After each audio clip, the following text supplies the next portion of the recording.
Hello, everyone, and welcome to His Word is a Lamp.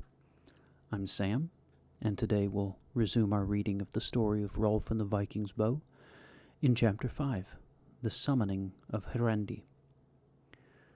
When that man who had brought the news and made the false swearing was well out of the country, then Ondott bestirred himself to go against Hrandi.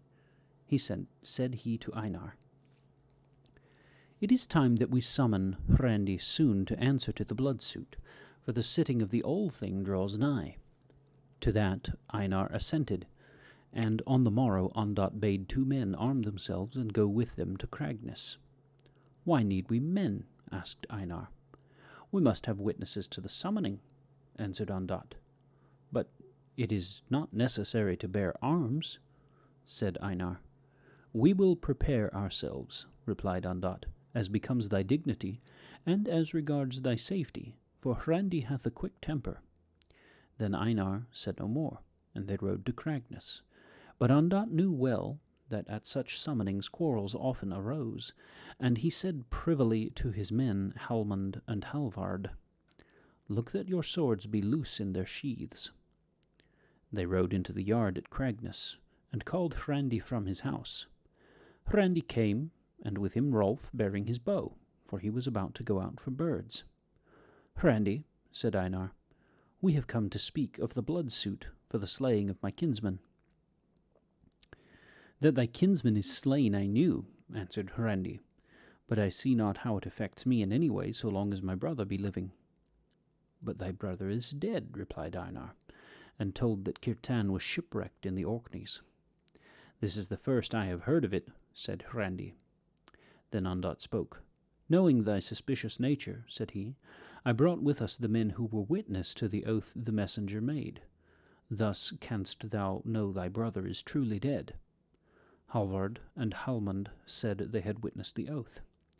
Hrandi answered no word, but looked from one to the other. "Now," said Ondott, "these same men will be witness to what we say here together." And this he said in a manner to provoke Hrandi, yet he still answered nothing. "Is it not better," asked Einar, "that this matter be settled here quietly between neighbours, rather than brought before the judges at the Althing?" "Quietly settled is always best," answered Hrandi, "yet I see not how this matter is to be settled at all, seeing I have no money to make atonement." "Now," said Ondott quietly to Einar, "let me speak for thee in this affair." Then Einar gave the matter into the hands of Ondott. "All men know," began Ondott then, "that thou art poor, Hrandi," and he saw Hrandi flush with anger. Then he went on to purpose that an exchange be made of Cragness for some parts of Einar's land, much less in value, and he spoke with such words that Hrandi would feel insulted, and marked him grow redder in the face.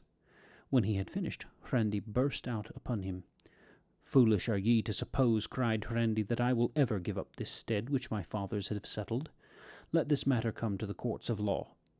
Ondott spoke to Einar. "There is no reasoning with a madman. Thou must recite the summons."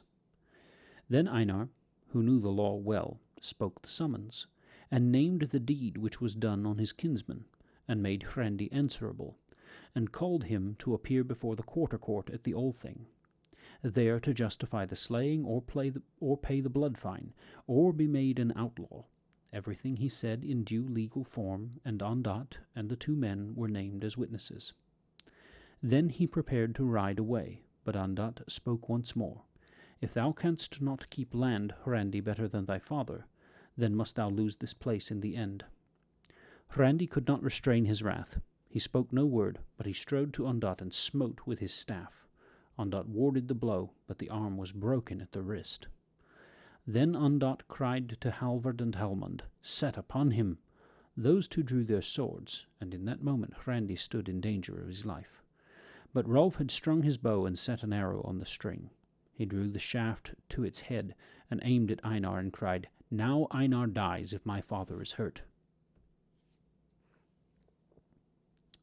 Then drew away hastily and dared do no more, for they knew the aim of the lad.